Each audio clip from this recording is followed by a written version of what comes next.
All right, let's dive right in. In the early morning hours of December 28th, something happened that sent a political earthquake through Nepal. Two of the country's most popular, most powerful independent figures, people everyone thought were on totally separate paths, suddenly joined forces. In this explainer, we're going to break down what this historic alliance is all about and what it could mean for the future. So this was the message that just flashed across social media from Rabi Lamichhane way before the sun was even up. And look, this wasn't just some random statement. It was the first real signal that a deal had been struck, a deal that was supposed to be bigger than any single person. And here it is, the big headline. At 4:15 in the morning, after pulling an all-nighter, Rabi Lamichhane's party, the RSP, and Kathmandu's incredibly popular mayor, Balen Shah, officially formed an alliance. But here's the most stunning part, the part nobody saw coming. The agreement actually names Balen Shah as the prime ministerial candidate for the next election. Wow. Okay, so what did they actually agree to? What's inside this thing? Let's get into the specifics and really break down the core parts of this landmark 7-point deal. The way they structured this deal is pretty fascinating. First up, the party identity doesn't change. It's still the RSP, still with its famous bell symbol. Second, Rabi Lamichhane holds his ground as the party chairman, the guy who built it. But step 3, that is the bombshell. Balen Shah, this massive youth icon, is going to be the face of the government, their candidate for prime minister. And their shared mission is huge, a 10-year plan to completely transform Nepal into a middle-income nation. So this brings us to the really big question. Why? Why would two incredibly popular figures, each with their own powerful base, decide to merge their political fates like this? Let's get into the strategy behind that handshake. Well, the answer really starts with just one number, 21. That's how many seats the RSP has in parliament right now. It's a remarkable achievement for a brand new party for sure, but it also came with a really harsh lesson in political reality.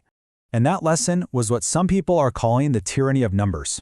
See, with only 21 seats in a 275-member House, the RSP quickly found out that even though they were making headlines, their actual power to force any real change was, well, pretty minimal. Their voices, no matter how loud they were just getting drowned out by the sheer math of the majority.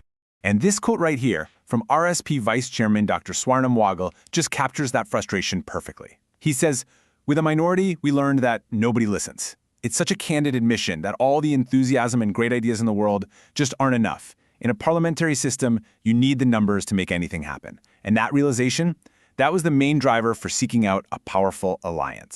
This really gets to the core strategic problem they were looking at.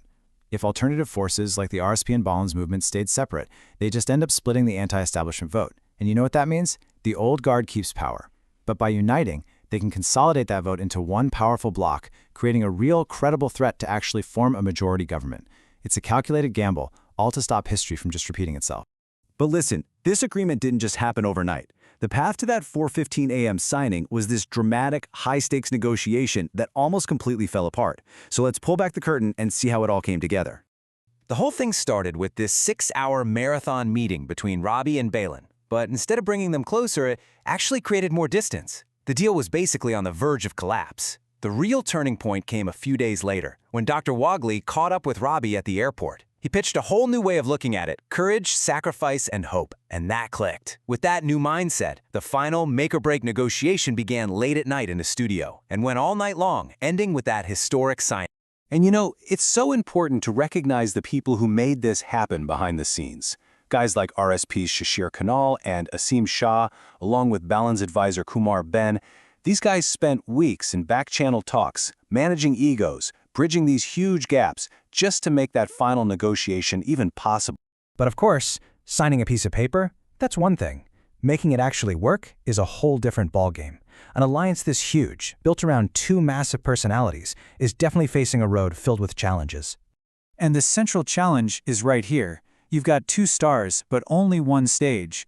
On one hand, you have Rabi Lamichhane, the charismatic party builder who created a national force from absolutely nothing. On the other, you have Balen Shah, the youth icon with this colossal anti-establishment following and a real track record as an effective executive. So the question is, can these two distinct, really powerful forces coexist and thrive inside a single party? And look, being skeptical here is totally warranted, especially given Nepal's political history. These kinds of unifications have often just crumbled under the weight of ego clashes, from the Korala brothers disputes way back when to the more recent collapse of the NCP alliance, famously led by 2 pilots. But the crucial difference this time, at least according to the RSP leadership, is that they are painfully aware of these past failures. They're determined to build a new kind of political culture that avoids repeating those same mistakes. So, what does this all mean for the future of Nepali politics? Is this really the disruptive moment that so many people have been waiting for, or is it just another chapter in a very familiar story? Ultimately, the people who built this alliance aren't framing it as just a simple power-sharing deal. They see it as a political project built on this core principle: Dyag, Dyag, Ra-Asha. Courage, sacrifice, and hope. The courage to do something totally unconventional, the sacrifice of personal ambition for a much bigger goal, and the hope of finally offering the country a truly new alternative. And that leaves us with the final, massive question. This is a high-stakes gamble, a fusion of 2 incredibly powerful political energies. It could totally reshape the country's trajectory, but it's also facing immense pressure from every side. Will this union of courage, sacrifice, and hope actually be the force that finally breaks Nepal's long-standing political cycle? Well, the answer to that question is going to define the next chapter of Nepali politics.